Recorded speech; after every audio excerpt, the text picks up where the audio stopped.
Сүйікті анашым, іште жатқан күніңнен бастап, менімен жолдас болып сөйлескеніңіз үшін, сен өмірге келген күні, өмірімнің ең бір есте қаларлық тамаша күні дегеніңіз үшін, кіш етіп қойсам астымды құрғатып таза ұстағаныңыз үшін, мені қатты құшақтап сүйгендігіңіз үшін, маған сан мың рет қайталап, ана деген сөзді үйреткеніңіз үшін, жеңімен сүрте салмасын деп орамал алып артымнан жүгіргеніңіз үшін, ылғи да неге деп сұрауыма қабақ шытпағаныңыз үшін,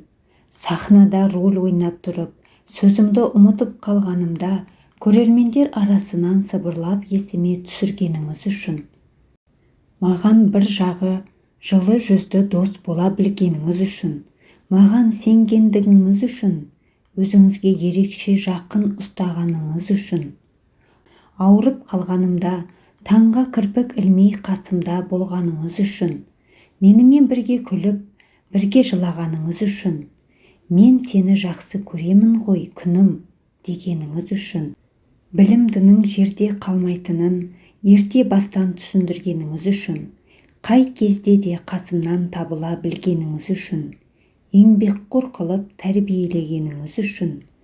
өміріңіздің ең қимас сәттерін маған арнағаныңыз үшін,